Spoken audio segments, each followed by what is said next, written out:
Hello everyone, and welcome to another snowy day here in New England. I'm Hollis from Grappone Drive, and today I have the 2017 Honda Pilot. And Honda's done a couple of tweaks this year that I wanted to show you guys as we're out and about on this lovely day.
So, being that this is an 8-passenger SUV, let's check out this rear room. So we're in the second row now, and it does slide back and forth, so I can bring it all the way up.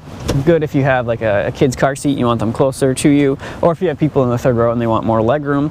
But this is right about there is the normal middle of the track seating room. My seat is where it was. I'm 5'6", 5'7".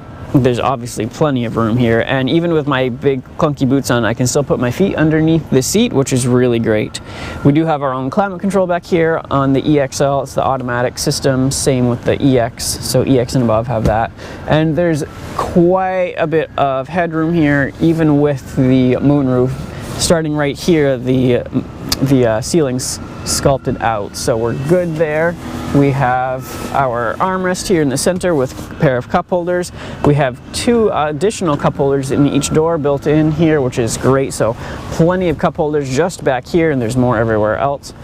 But let's check out to the third row, because here on this EXL we have the one-touch button magic second row. So all I have to do is press that button, and by itself it opens right up, which is great.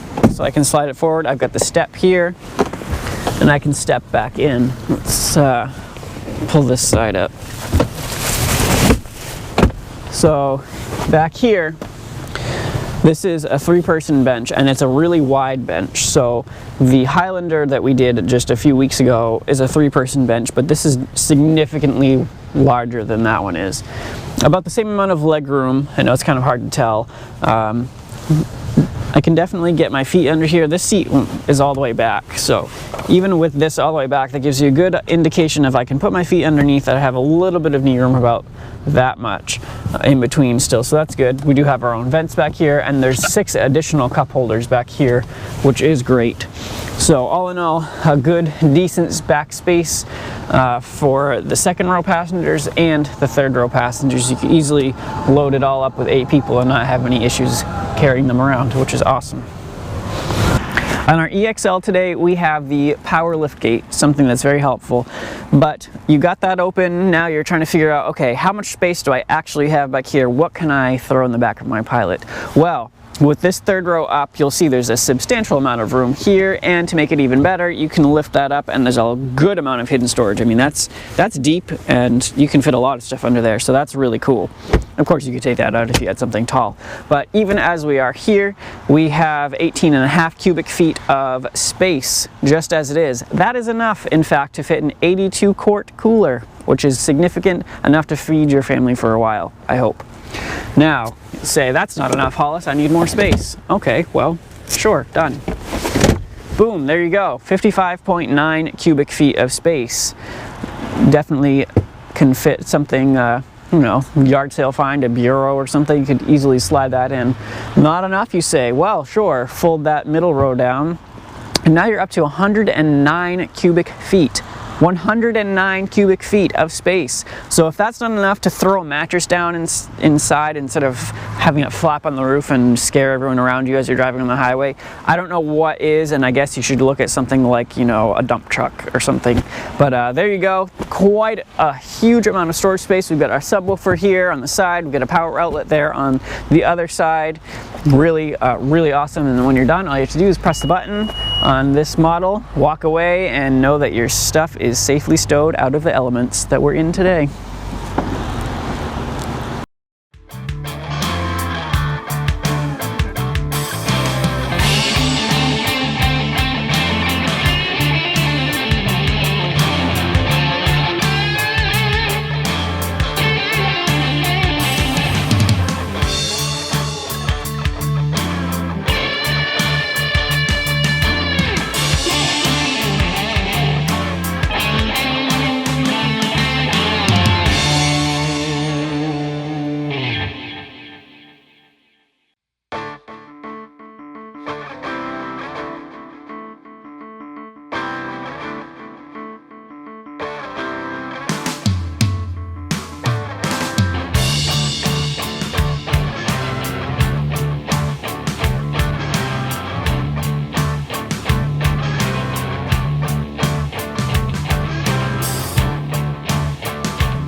So here in the inside, as we're driving along, a couple of the things that Honda tweaked for this year are things that I greatly appreciate.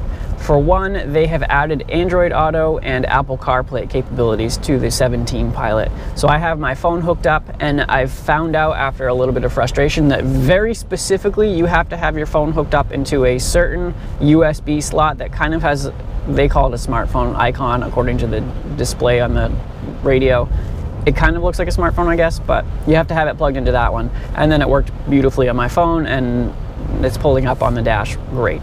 I love that they added that this year. They've also added a special coating to the touchscreen radio because there were a lot of fingerprints that used to come up on it, and now it has a fingerprint resistive coating on it, and it's actually working. I've noticed you can still see fingerprints a little bit, but not like it was before, so that's awesome. And then we have the black interior today, even though we have the gray outside. It used to be that you could only get the white diamond pearl with a black interior on the top of the line Elite version. Well, I guess enough people asked for it on other versions that now Honda is allowing the black interior with the white diamond pearl paint on any trim level, which I think is awesome. Speaking of trim levels, we have quite a few of them. We have LX, EX, EXL, which is what we're in today, and I'll talk about, there's some variations to EXL, Touring, and Elite. So we have 5 just flat out. Now the EXL, I say that there's a couple of different variations of that. You can get the straight EXL, which is what we're in today. So we don't have the addition of the navigation or the entertainment center for the kids, which would be up there. So those are each 2 additional sub-levels of EXL. You can get EXL Navi or EXL RES, which is rear seat entertainment system. You can also get Honda sensing on the EXL. So you can get the EXL like we have it today without those 2 things, but with Honda sensing, or with those things and with Honda sensing. So within the EXL, there's quite a number of option levels that you can go with, which is pretty cool. So we're just in the standard EXL today, and I really like it. We have the heated leather, power driver's seat, the 3-zone automatic climate control, power moonroof, just enough to keep you comfortable and happy on a trip without going overboard. Now, you can step up to the Touring or the Elite. Those add a lot of creature comforts. The Elite especially, it adds things such as the heated and cooled front seats. It adds a heated steering wheel. It adds heated second row captain's chairs, which is pretty sweet, actually, I won't lie. The rear seat entertainment system and the navigation all come standard on that. You also get a panoramic moonroof, which is gorgeous. So the front here opens up like normal, and then you have most of the rest of the the roof in the back is glass. It's fixed, but it's still beautiful. It makes it so you can just look right out and see the sky above you, which is awesome. And that, of course, too, comes with the Honda Sensing Suite as standard. Now, Honda Sensing Suite is the same in the Pilot as it is in the rest of the Honda lineup. So it comes with the forward collision warning, the collision mitigation braking, the lane departure warning and steering assist, the road departure assist so that if you're going off the road it helps you bring it back on, and the lane departure warning and automatic high beams on the Elite, and you name it, it has it. It's a great system. I've shown you guys a little bit before how it works in the various Hondas, and they do, you know, a really good job with that, which I appreciate. Here in the Pilot, we have the 3.5 liter direct injected V-TEC V6. We're good for 280 horsepower, 262 pound-feet of torque. And there are two different transmissions available. So what we have today is the standard 6-speed automatic. That comes in the LX, EX, and EXL. It's been a great transmission. I'm noticing that it shifts very smoothly. It has a very Honda-like quality to it, so nice shifts, and I like where it's shifting in the rev range. The Touring and Elite come with an entirely different system. They have a 9-speed automatic transmission. 9 speeds. It also removes the actual shift gate in the middle that we have, that we're all used to, kind of like physically moving it, and replaces it with electronic buttons. So you put your foot on the brake, press drive, it shifts into drive, and away you go. Same with, you know, if you're going into park or reverse or whatever, you just put your foot on the brake, press the corresponding button, and boom, there you go. It shifts all by itself, so you don't have to physically move it.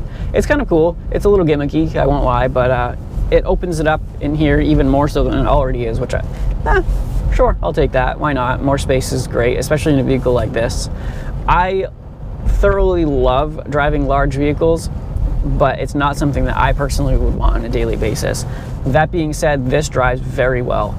It's a Honda, so you have the nice road quality to it.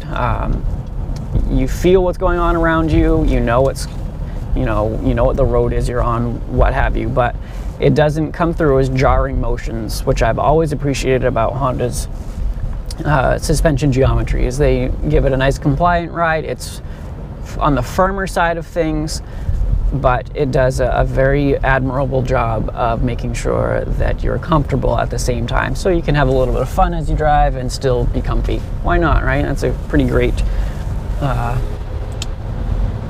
compromise, if you ask me. Pulling onto the highway, if I mash the gas, this thing is definitely quick. We have that V6, we have the all-wheel drive today. We're in New England, we pretty much don't sell anything but the all-wheel drives, and I'm glad that we have the all-wheel drive today, being that it's the day after a snowstorm and it's still a little crappy out. What's cool is that Honda added terrain management system this year. So with that, I have a button right below my shifter that I can press, and up on the dashboard it will tell me what mode I'm in, and it changes the all-wheel drive, the traction control, the transmission, and the gas pedal mapping. So normal, now I'm in snow, I have mud, which is definitely not necessary, and I have sand, not right now anyways, I'm on the highway, so I'm going to put it back in normal. But what that does is changes how the all-wheel drive reacts to the slipping. Same with the traction and stability control systems. It changes how quickly or not the transmission shifts and how sensitive your gas pedal is. Now what's neat is that Honda just didn't throw that in as a kind of an afterthought idea. They actually tested this system out in California, in Dubai, and in Moscow, making sure that they really had it honed in to whatever system level that you've put it in, so that it would actually properly work and not just be a gimmicky thing that, oh yeah, I put it in snow mode or sand mode or whatever. It actually does work, which I think is really great. They took the extra step forward there. You can tow 5,000 pounds in this version with the all-wheel drive. If you just have the front-wheel drive, which a lot of the areas around us get that available, so if you just buy one with front-wheel drive, you're still good. You can still tow 3,500 pounds there, which is still a significant amount. You're still going to be able to tow your boat or ATVs or something like that, which is great. Definitely nice. You saw all the space, or you'll see all the space we have in the back. In the various configurations, those seats are all split into various ways, 60-40 in the middle and then 50-50 in the back. So you can fold them down, configure them however you need, to accommodate your cargo and your passengers, which is awesome. And it's 8 real seats in here too. They're not just tiny little cardboard flimsy things saying that they have 8 seat belts, so you're good. But you could actually fit 8 people in here, which is nice. 7, of course, if you have the Elite with the captain's chairs in the middle. The stereo is really nice. Kind of go back to that. We have the Honda Display audio here, so it works just like it does on the rest of the Honda lineup. I have the CarPlay pulled up here, which is fantastic. And even on the base LX edition of the Pilot, which does not have the display audio, mind you, I want to point that out. It's just a standard stereo. You still get Bluetooth with phone and audio streaming, and even on that one you still get 6 speakers with a sub, so 7 speakers total and 200 watts of power, which is more than enough to fill this cabin with audio. Stepping all the way up to the Elite, you have a 10 speaker surround sound system with 540 watts of power, so you can really blast your music and make sure that the neighbors the next town over can hear you. If that's your thing, go for it. You can definitely do so in that Pilot. You can feel special riding in the Pilot Elite too, because it does look pretty nice with the rims on it and the LED headlights and whatnot, which is awesome. Really great gas mileage in this too. We do have the cylinder deactivation, so when you're on the highway, it could even be doing it right now, I honestly don't know. It can go from a V6 to a V4 all the way down to a V3, so it can just, as it needs to, shut down cylinders and try and get you the maximum fuel mileage it can out of the engine and out of a vehicle this size. So that being the case, let's see here, I don't want to misguide you because it's different with the different transmissions.